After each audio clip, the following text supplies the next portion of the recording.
Good afternoon, everyone. Thanks so much for coming. Today, we're going to have Sam Basirmand speak to us. He's got a lot of experience, as you can see over here. He started off with AX3.0 back in the day, and most recently finished up a 2012 R2 deployment implementation. And the nice thing about Sam is he's got a lot of experience managing not only internal teams, but VARs, ISVs, to get this done. And as you can see over here, this was actually a multi-year project, as most of these larger AX deployments are.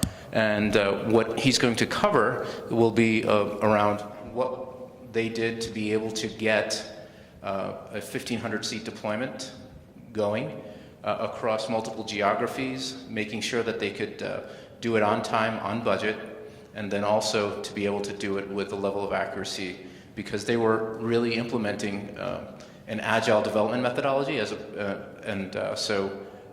With no further ado, I'll let Sam get started. So, I'm Sam, longtime AX user, first-time speaker. So I just want to kind of give you guys a big picture of what was happening.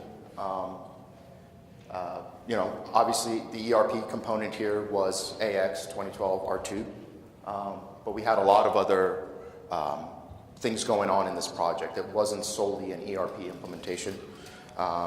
We were implementing CRM, dynamic CRM actually.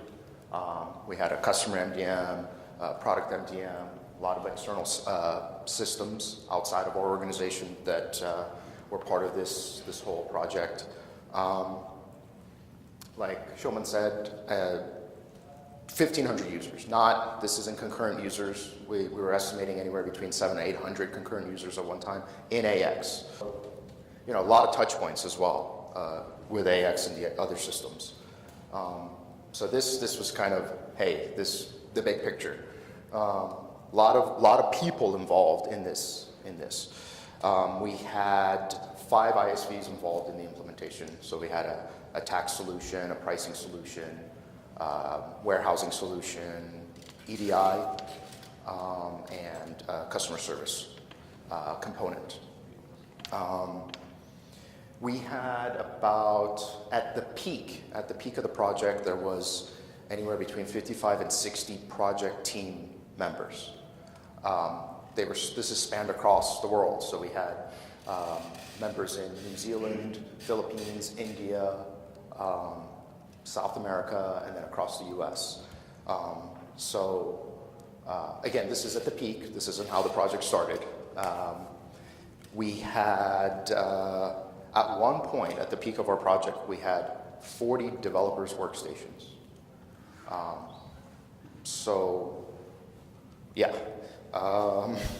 A lot. So all these components were starting to add to this layer of complexity, right? We've got systems, we've got people, spanned across different time zones. It was definitely a challenge for us to get our minds around all this. My role in the project was really, I was supposed to do 3 things. One of them was environment management. The other piece was code management, making sure that the one piece that's going to run our business was going to be accurate. And I was part of retail. I was leading the retail component of the implementation. However, about 80% through, our retail business shut down, so that was no longer needed. So I only had 2 responsibilities. So when we started out, right, remember we had 5 ISVs working with us, so there was recommendations on how to set up these environments. And as you can see, there's quite a bit of environments up there. It's color-coded because it was a kind of a phased approach, right? You didn't need all these environments at the onset of the project, but you would need them as you made progress into different phases of the project. Right off the bat, in the red, that was the kind of the analysis and design phase. So we needed those environments. So I can just do a quick explanation on those. The vanilla environment, right, that's your standard Contoso environment, just out of the box AX. We had a master configuration environment that contained all our master configs for our environment. the master Yoda, this was a name that we coined, right? It's all it is a master data environment. You take master configuration, you're adding your master data, your customers, your vendors, your items, and then test in sandbox. So the other environments, though, come into play later on in the project. When we started out, it wasn't, we obviously needed to have the infrastructure to handle building out all these environments. And it's a good thing we started with just the red, because we didn't have all the hardware in place. And then we started to go into thinking about how do we build this out to be able to facilitate this project. People span across different time zones. How do we ensure the accuracy of these environments with the number of people involved in the project, the different work streams working on different parts of the system? They're all in a test environment, for example, and everybody's making configuration changes. What's accurate, what's not. Sam, I think you guys also started implementing Agile, right? And towards this, if you could expand upon what the methodology was. Right, that is true. So one of the things we had a finite time to get this project, right? And what we ended up doing is we had to almost split out all the different work streams. All the features that we're going to get put into the system based on business requirements we gathered in the design phase that we went through. We broke it out into 4 different builds, and these 4 different builds almost started simultaneously. So build 1 started, the development team got involved in starting build 1, and then build 2, build 3, build 4, those started simultaneously. So there's a great deal of complexity, a great deal of managing the code and moving from, merging from one branch to another. But what we were ultimately trying to do was get ourselves on a weekly release of code once we made it through the development phase. So we did touch upon it before we really got into the project. And then, we faced the challenges that came with that as we got into the development and then rollout of different builds.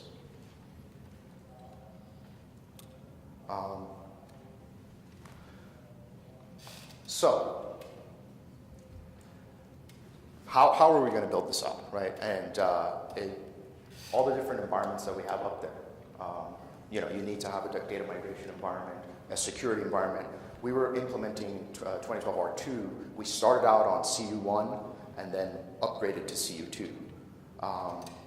So remember, with the different ISV solutions that were involved in this project, it's not a simple upgrade to CU7.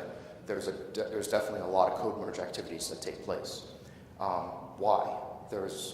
Each ISV may not have written their code on the version CU7. They may be certified for CU1 or a different version, right? So we had to take on that responsibility on trying to merge all that code. But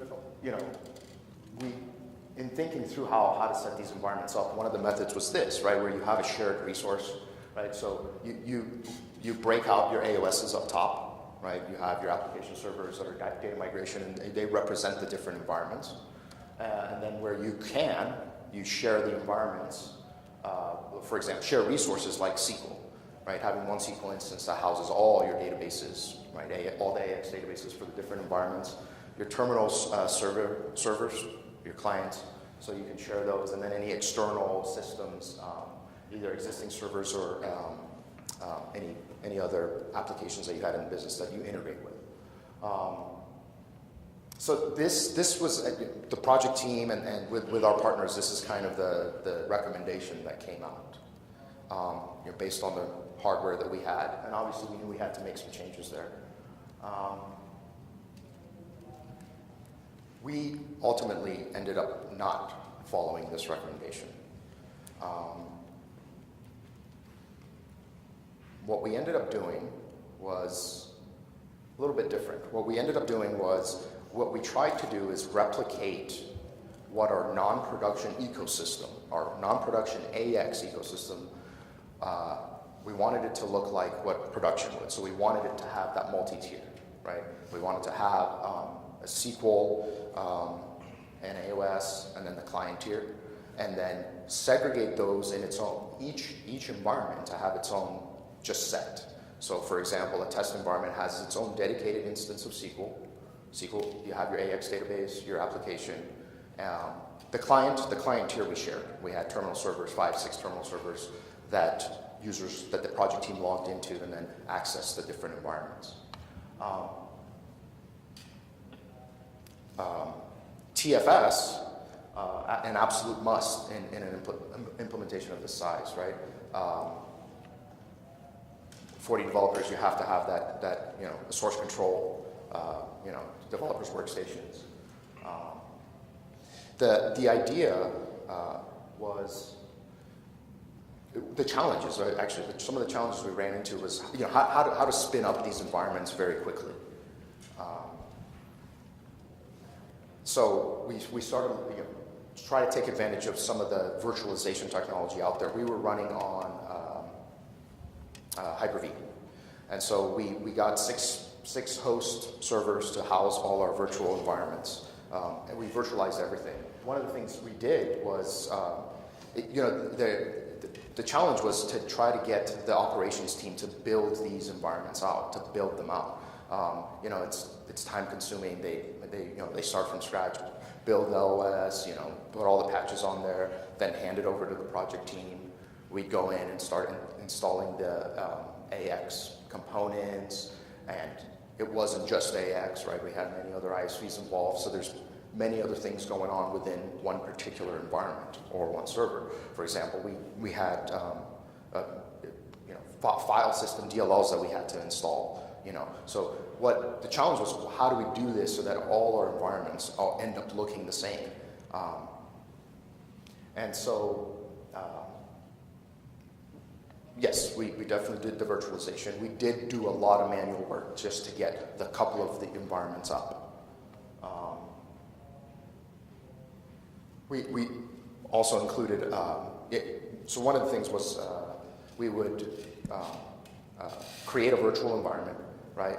For developers' workstations, we created templates. But one of the issues with that was that as time went on, you would have to update these templates, right? Because your configuration changes as the project goes along. Users are all the work streams are making changes in the configuration to what the rollout's going to look like. Data changes, right? We had a work stream that would work on data migration, figuring out how to bring legacy data into AX 2012. So that process would change, data would get cleaned up. And so developers' workstations would kind of be stagnant, right? Once you create the dev workstation, you hand it off to them, and then what happens? A lot of changes happen here, and then the developers are, granted, they're just dealing with code, but that testing that they do before they check in their code into TFS sometimes doesn't work because the data's different, the configurations have changed, right? So this inconsistency started to appear between where the users, the project team is working, or the developers are working. So we ended up doing this for major build releases. We would have to go back and update our VM templates. We'd go back in, create an environment that was more up to date, including data and configurations. Just one of the things that I wanted to ask you was basically in these kind of methods of deploying software, how did you, I guess, because it's more agile related, what level of thought was given to self-service, if any, what was done in terms of simplifications? I mean, these are typically the traditional methods, so I was just curious if you could expand upon that. Right. Good point. So there was this level of complexity, and there was trying to manage the systems, the people, the different configurations in different environments. So yeah, we ultimately what happened is we came across Kubisys, right? We came across a tool that helped us simplify this piece of keeping the environments the same, after build deployments, after deploying specific units of code, we had the opportunity to test them in environments that would not affect the entire project team. So let me give you an example. We had a test environment, and the build would come out. We'd release the build, move it into the test environment. That's how traditionally we did it. But when we brought Kubisys into the picture, what we would do is we would take a snapshot of our test environment. So all the servers involved for test, and it wasn't just the SQL, AOS, and client, right? We had all the external pieces, all the servers that provided shipping information and tax information. We put that into a bubble, and it's a virtual bubble with all the servers included. With this tool, it was self-service, right? So we didn't have to work with the operations team to create environments for us in order for us to test different components of our code or whatever. It didn't always have to be code, it was data as well. A lot of times we wanted to test data migration changes, right? So we never created these virtual bubbles for performance testing. It was really just feature testing, functional testing. Yes, sir. You use this in place for development environment. Did you use it for data integration environments for test, or test and production were persistent? So you have to play use it for development. And for other purpose, for other environment, did you use the same template? No. No. So development environment was different from test and the rest. That is correct. The templates that we created, and ultimately we really were forced to create a template because, when we needed to build out, we didn't, like I said, we had 40 developers workstation, but it didn't start like that. But when it ramped up, we needed them quickly. So we realized we have to have a template because we couldn't reinstall everything onto one VM. For the developers workstations, it was just one machine that contained the entire AX. Yeah, it was not multi-tiered for the developers. One workstation, SQL, everyone had their own instance of SQL application. They would install the debugger, developer tools, whatever they needed. But the base image just contained the pieces they needed to get going. The problem is that really, as the model store. So in 2012 R2, right, they separated the model store from the AX database. What would happen is we would have to distribute brand new workstations to developers because, for example, when we did the CU7 merge into our environment, there's a lot of objects in the sys layer that are changed, right? The development that the team was doing was all done in the cus layer, and the cus layer code is what's sitting in TFS. So any changes that are happening to sys or any layer lower than cus, the developers aren't seeing. So when we would do these massive code merges or ISV code merges, we would have to refresh every developer's workstation. So granted, we would ultimately, what we would do is do a backup and restore. So we'd go back to our very golden image master config environment, right? After the code merge was tested and we felt the code was stable, the code would get moved into the master configuration environment. From that, the seed that really created all our environments, that's what we would use, is we would take the transactional AXDB and the model store, which now contain the new merged code for CU7 or any other ISV, and then this part we scripted out where developers would log into their machine, run a script, and it would back their existing content up, and then restore the brand new model database. And with this, they also got the new configurations. So between each major build release, all that configuration that was taking place would end up, right? All the approved configurations, right? So many different work streams, everyone's clicking every configuration in AX, testing, trying to design something. They would get a brand new copy of that as well. Of course, developers always also wanted transactional data, and so where we could, we would try to give them transactional data, but for the most part, they would just end up with a brand new, fresh copy of a master config environment. And it also contained master data.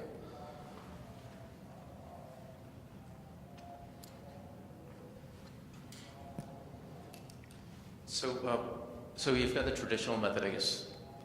It begs the question. So what was the non-traditional method? Or I mean, I think in terms of the architecture or the tools or the process. Because if you're talking about Agile, if you're talking about having different people in different countries, but not only that, but just those different elements, whether they be consulting organizations or VARs, how did you, I guess, enable them to all coordinate all their activities?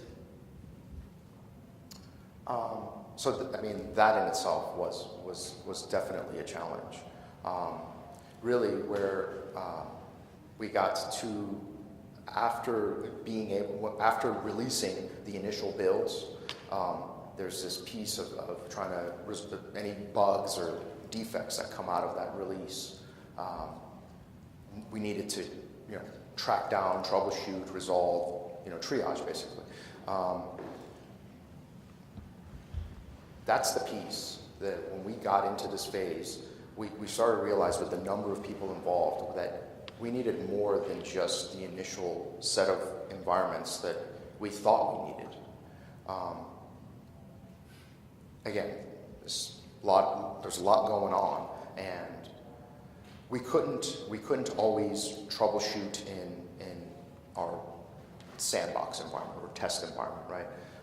Because what we ended up doing was designating, if I can show you why that is the case, is we designated environments for specific uses. And so, for example, we couldn't always log into the test environment and run through a debug scenario or try to find out what problem was being presented, or reproduce that problem, right? When you run into these defects, a lot of times the developers are the ones that are going to have to find it, figure it out, right? So what do? They log into their dev workstation and try to reproduce it.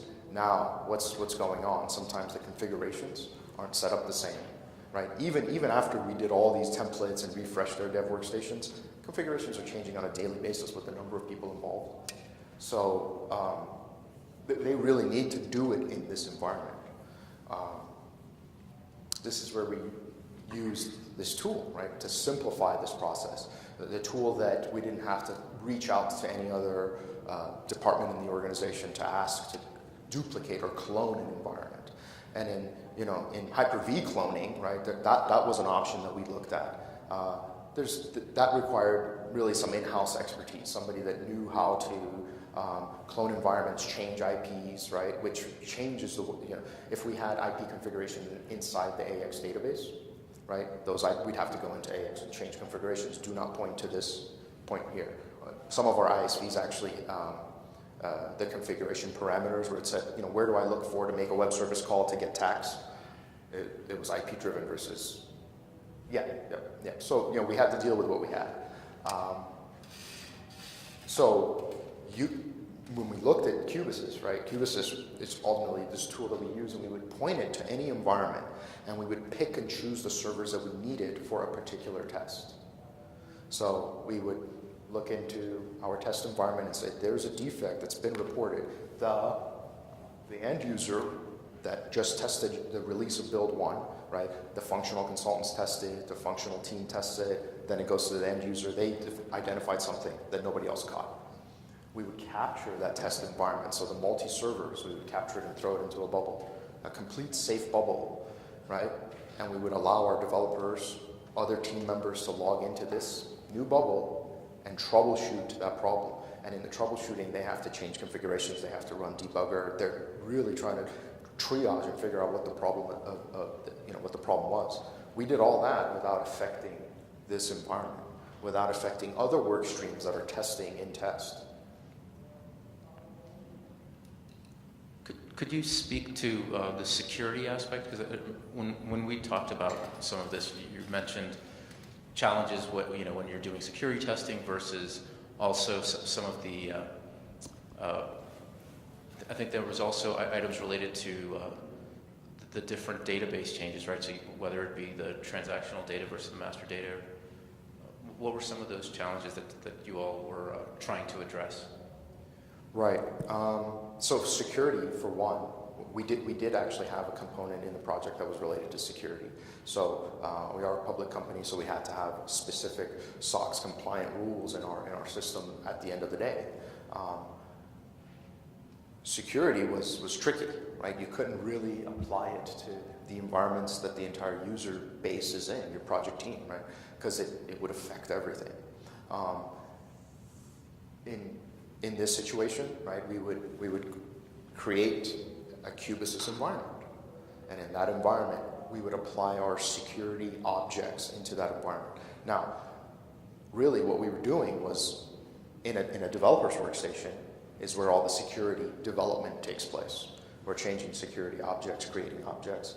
What we would do is we would take those objects out via XPO, right?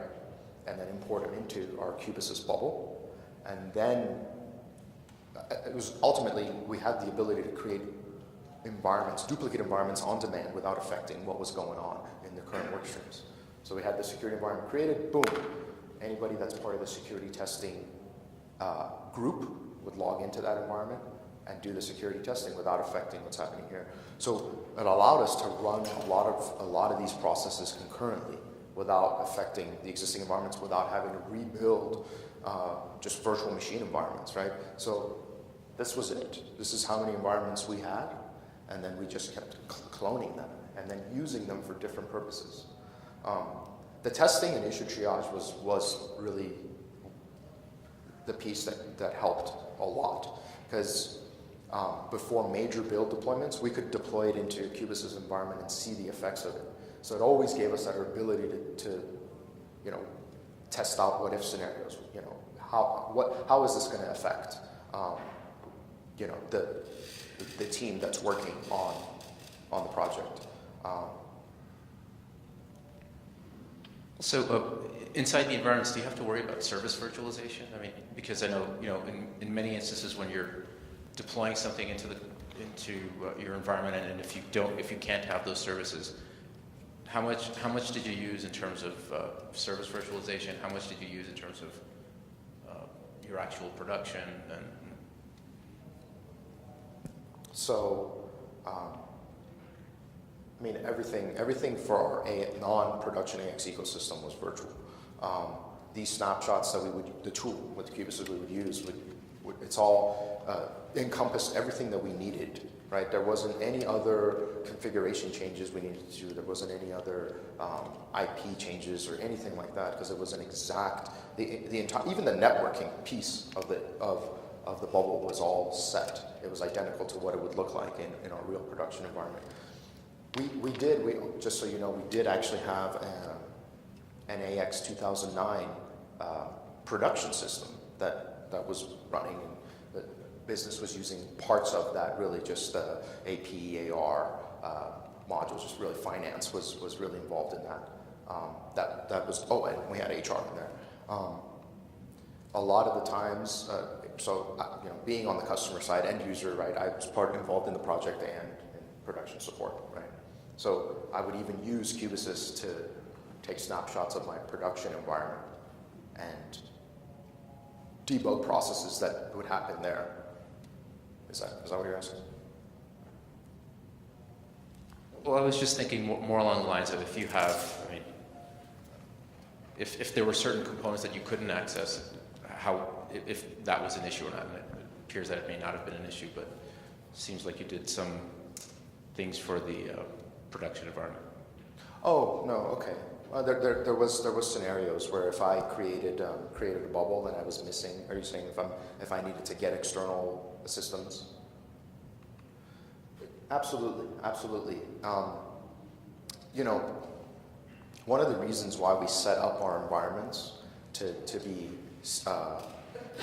completely separate, meaning every environment had its own SQL instance, was when we learned how Kubisys worked, it was a lot easier for us to point and pick 3 servers to create an environment versus picking an instance, a server that contained a SAN attachment of 10 databases, right? Because in this capture process, things went, ultimately I would have an environment to use in anywhere between 15 minutes to an hour.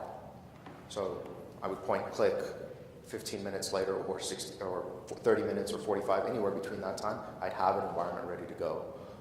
If I ever missed anything, right, so a lot of the external systems, not every capture I had to put all the servers in the bubble. If I have web servers that I forgot to bring in, we had enterprise portal that was also shared across environments. So what I wouldn't always include that in the bubble. I would just create an endpoint out from the bubble to SharePoint if we needed to debug something that was related to SharePoint in the bubble. Of course, that piece we were very careful with because remember everything in the bubble was completely segregated from everything outside the bubble, and so only read operations. If anything inside the bubble needs to read something, we would allow it to go out and read. But outside of that, no. We would if an update needed to be made somewhere else that's not on a server that's not in the bubble, we would not open up an endpoint and say, oh, go make an update there, because that other environment's being used for other purposes. Other project team members are working in that environment. We don't. Yes. If you use shared enterprise portals, though, you use shared BI as well, cubes. So we actually anything related to enterprise or the role centers. Yes, we did. Shared BI. Shared BI just for the enterprise portal piece, and it was really just shared between these two environments. And I wonder what data get into the cube. Right there, yeah. So that piece, it really wasn't part of the scope, so we weren't too worried about it. So just to have it up and running, that's why we did it that way. I think this gentleman had a question. Yeah, it's a question. Probably don't need a microphone, but... Okay, so my question is this. If I'm a developer, I'm one of your 40, and I'm working on code, and it's different from other code that others of your developers are working on, how do I protect my code when you're sending me a new server? Yes, very good. So here's what would happen. Before we would get to these developer workstation refreshes, it would be communicated. They would know when the time is coming, and the communication that was done was, if you are not done with the objects that you're working with, then you need to save those objects and export them out as XPOs. So everybody to the other side of that was, if you're done with it, check it in, because as soon as they would sync, they'd get their new workstation, they'd get their new databases, transactional and model database, they would sync with TFS, they'd be right back where they left off, minus what they did not check in. And they would import that back in, and they'd be right where they left off. Now, of course, this is work for all the developers. It is. It's you have to do it. Yeah, it's understood. It's understood. But yep, one of the things. So since I also manage a lot of the development teams, and I tried to make things as easy as possible for them. So a lot of the stuff we scripted out, right? So that there wasn't a lot of manual work for them. The only manual piece was for them to save their work and manage that piece of it. Outside of getting the new database and getting it refreshed, we tried to automate that as much as possible just by scripting it out. So they would just click, sit around for 15 minutes, the refresh would happen, then they would log in and sync. So even believe it or not, we ran into a number of issues with developer workstation syncs. I don't know if anyone else out there ran into syncing with TFS. No? We've run into a number of issues, and what we would do is, again, use the tool. I'd take my TFS server, I'd throw it in the bubble. I'd take a developer's workstation, I'd throw it in the bubble. Then I could go in there and now try to troubleshoot, right? Because we were very careful with TFS. We're like, hey, we don't want, this is our source code. We do not want this messed up. So in scenarios, and there's tons of scenarios like this that would come up throughout the project. It's just because of the complexity and the number of people involved and the number of changes taking place. Really, we started benefiting from the ability to do something without the risk, right? Reducing the risk of affecting so many other users. A lot of times with build deployments, we would deploy, but we would take a copy. We would, clone our existing environment and then deploy to the real environment, and then watch, go through a testing cycle, and then issues would come up. We'd say, well, what happened? What changed? The only thing that's changed is code. A lot of times it had the ability to be able to bring up, today's environment and what it looked like before the code was deployed. Oh, the code looks identical. Oh, configuration changes took place. So when I said, one of the things I said were we didn't want developers going into these environments, it's not that we restricted their access, right? I mean, we wanted them to be able to do everything they could, but what would happen is with the number of resources, right, developers would go in and for whatever reason, a change would take place, right? They're opening up, the AOT objects, and we found changes in the user layer all the time, right? And so with the ability to be able to snapshot these environments, we could see those differences a lot easier, right? Something that TFS wouldn't be able to show us, right? And they're being quite useful.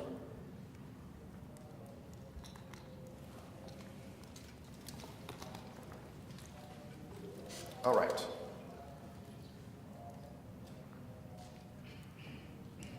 Did you employ any EDI integration into these environments? I mean, what were, you mentioned the 5 different types of ISVs. I was just curious if there was if that was also part of the scope of your development, or did that just stay on 2009? So EDI was part of the scope. EDI had but it was part of the scope, but we never needed it for. We didn't get to the part of the testing the integration with AX. It went through another tool, went into another system, and then it came into AX. So it wasn't part of. It was never a need to capture those EDI environments and bring them into the bubble. So really, it was the majority of it was all AX pieces. It was really all AX components. All the different servers that we house, different processes, and even ISV solutions. Just bring them in. We could do a testing with them, and then when we're done, we release them. We did. There was with the number of developers that we had. We went through a number of different code merges with the 5 ISVs. Some were easy, some were very difficult. The CU7 merge that we did, we had to do that twice. And then any hot fixes. We actually applied a good number of hot fixes along the way in the project, which definitely, some of these hot fixes that you put in, right? You're trying to fix one problem, and along with the hot fix comes 400 other objects that are touched, and you're like, why is there 400 other objects that I got to look at?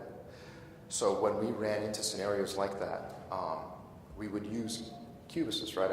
I would take a snapshot of an environment, throw it in, and in the reason we did it this way is because what we did is we would go through an analysis of the conflict of objects, and we actually ended up finding that there was a script. It's like a SQL script out there that'll show you the conflict between the different models that are in your system, and so we would run this analysis from the back end and identify all the conflicts, and then literally put that data into Excel and then split it across multiple developers for them to go and look at those, because trying to do this fast, right? Because generally, for code merges, you're always thinking one developer's got to do all the work. Generally, that's how I've seen it happen at my other organizations in the past. It's one guy that's doing all the work, but 400 objects for this guy to go do, right? It increases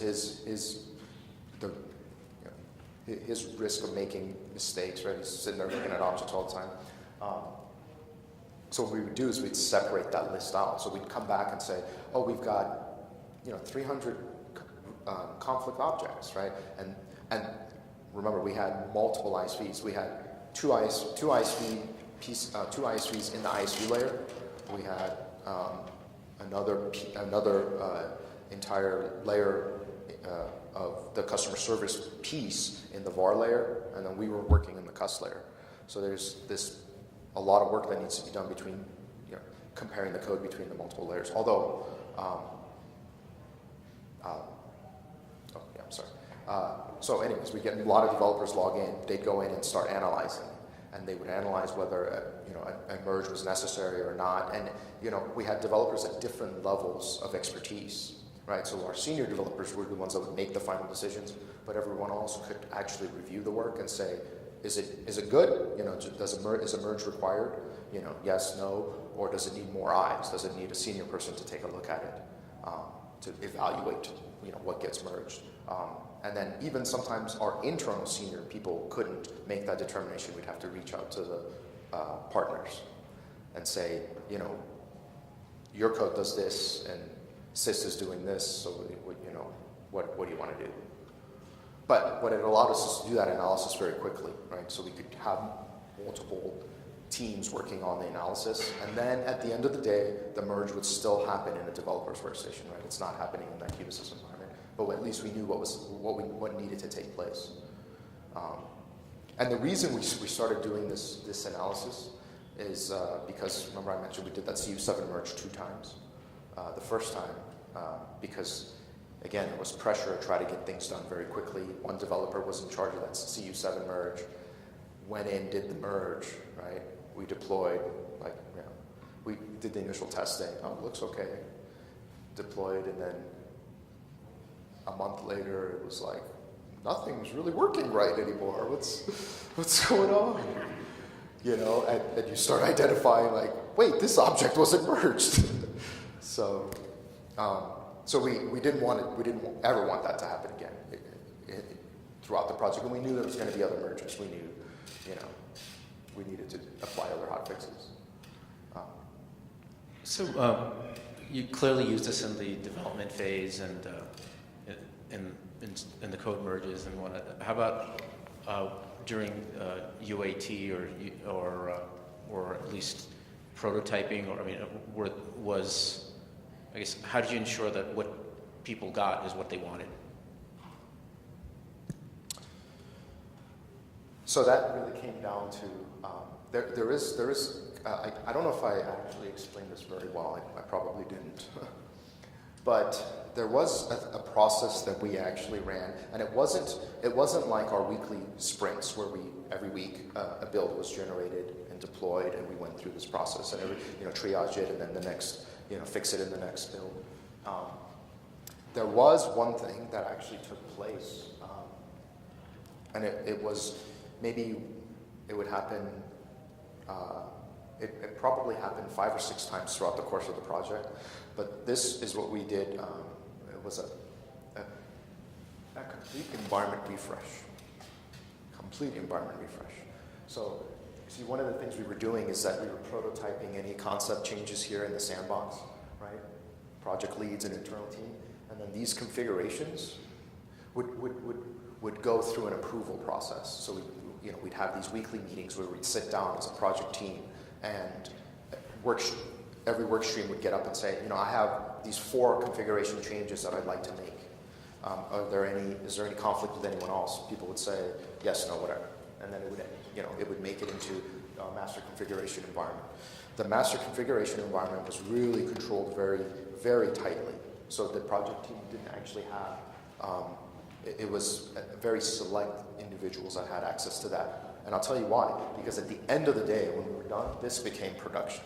That just turned into production. That's it. That was it. Right? Because when you're done with the project, that environment is your production. You load the data into it, and you go. All the configurations are there.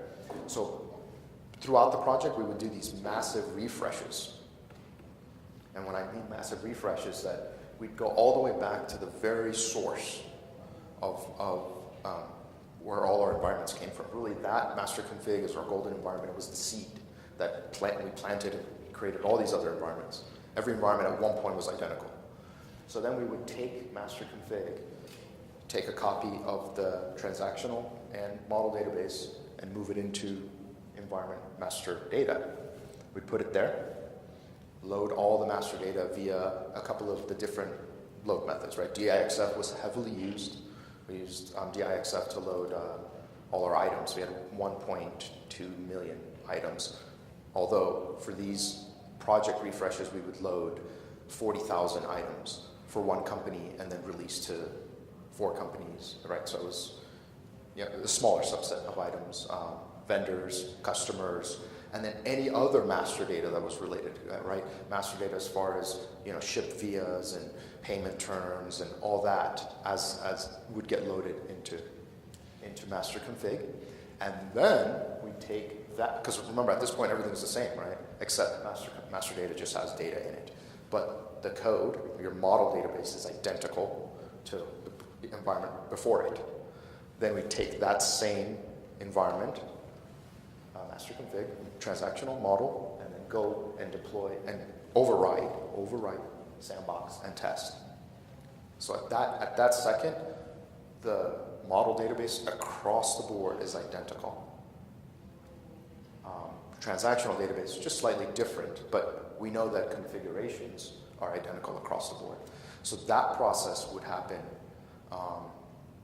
about 5 to 6 times throughout the project, where it would be this complete refresh. And along with those refreshes is, as where we could, is refresh the developers' workstations as well. What's the typical configuration for environment refresh? Yes, very good question. So,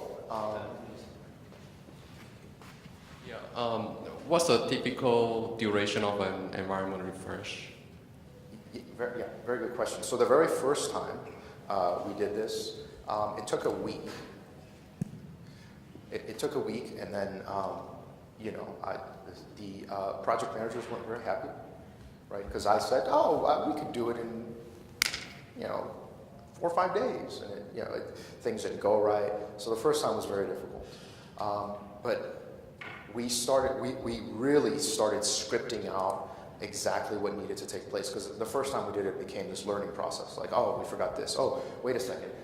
We started to break out the different pieces that, for example, we had things that were called instance-specific configurations. And you're all going to have this, right?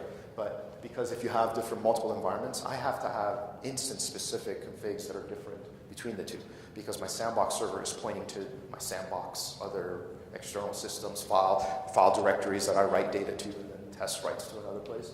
So we scripted all that stuff out, right? And either we stored it in like DAT files, or it was manual entry. Now, so when I say the manual entry part, I had a giant team in the Philippines that would go through an Excel spreadsheet that was just scripted out exactly all the instance-specific changes that needed to take place, and we would maintain that throughout the entire project. So if a configuration change that was related to instance-specific, we would also modify our document, and then we'd run through the script and say, okay, load the stat file for sandbox, load the stat file. So we ultimately ended up getting this process to basically happen over a weekend. So I'm talking about going from master config and working your way up all the way to, and so this also included deployments of the model, right? So in developers workstation, we would generate a model file from the build server, which is just a dev workstation, import the model file into master config. From master config on down, it was the model store that would move, right? We didn't want to deal with any issues with element ID conflicts. And that was one of the things that we wanted to stay away from, and so that's why we would do this approach. But yeah, we got it down to like 3 days. All the way, yeah. Not the first time, but we really sped it up. you know, also what happened, the development team started becoming more familiar with DIXF, right? And we started developing more data imports through DIXF. So the load process became much quicker. But yeah, it was. I think we've got about 5 minutes. Any other questions? You may have said this, but how long was the implementation period? Oh. Well, so at 2.5, 3 years, yeah. Yeah, it took a while. When I started the implementation, I had a full head of hair. So it was a little stressful, but still fun.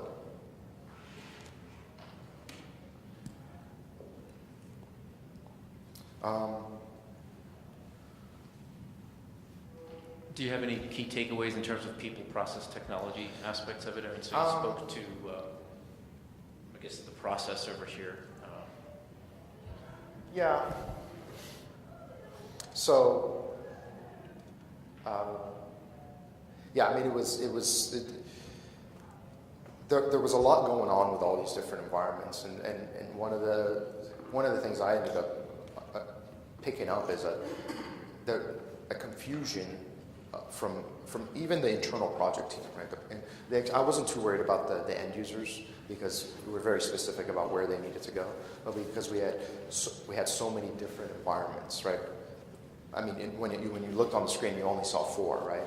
But we had so many of those environments in Kubisys bubbles that there was this confusion about what is what, you know? Where do you want me to go to test this? Where did you move the code to? It's not in the real test environment. And then they'd log in and it would look identical, right? The server would look identical, this environment would look identical, so there was this confusion. And so we addressed that by having different backgrounds for the different environments. So just through group policy, we would push out different backgrounds so they knew that, oh, this is Kubisys, it's not the real environment. And of course, it was the whole concept of educating our project team. It was challenging, right? Because you know, the project team, a lot of them are just functional folks, and I was more kind of on the back end working with the technical folks. So there was that challenge of trying to get everybody to understand which environment is what. To streamline the process, right? I mean, the tool definitely helped, but we also workflowed everything, and just there was a lot of documentation. With the team I worked on, and especially being very technical, sometimes documentation is lacking, and I want it to be, the more you document, the more you communicate. My team was actually in the Philippines, and so, my work day really started at 5 p.m. I'm in Los Angeles, and so I'd work till 2, 3, 4 in the morning, and turn around and go back and do this all over again. But I felt like communication was very important in that process, right? It wasn't just, I'm a little crazy, so I'm not saying you do that. Really in the defect resolution pieces, we attempted to do it in the regular in the real sandbox and test. It didn't work, right? We needed spin-offs of that environment for other people to do other things in. So if I had 5 developers, I needed to test a different thing, I could spin off 5, right? Now, not saying that was something I did all the time, but definitely would get at least 2 environments spun off of test and say, okay, developer A, there you go, you got it. Developer B, go,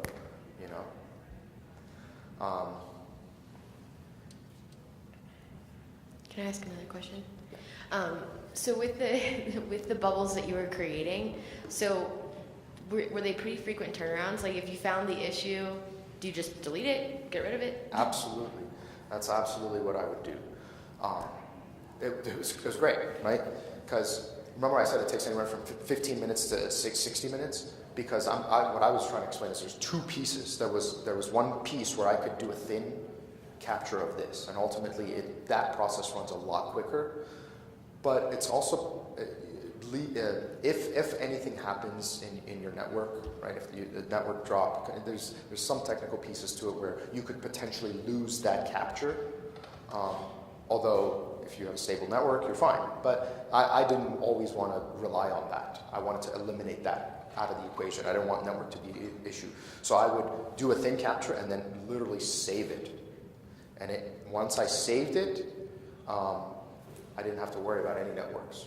So when I would do the saves, it would go maybe 60 minutes. If I didn't do the saves, 15 to 30 minutes, it's up and I'm logging in to use it. And yes, for environments that were short-lived, I did it just like that, was the thin. I kept it thin. You need it for a couple days, boom, 15 minutes later it's up, right? It was great when we could do things like that because like the technology would help us keep up with the process, right? Sometimes we would even create environments and the person that requested it didn't have the time to go in and do it, right? And days would go by and they're like, oh, I haven't had time. Can you give me another one that's current as of now? Longer environments where we did our code merge analysis, wouldn't risk that. We'd save it, bring it up, and then that would stay up for weeks.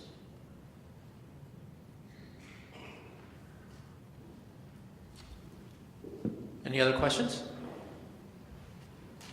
Okay, Sam, thank you so much for discussing all of the whole process that you all used at PCM to do your upgrade. And if anybody wants to ask Sam any other questions, feel free to come up. Thank you so much for attending this session.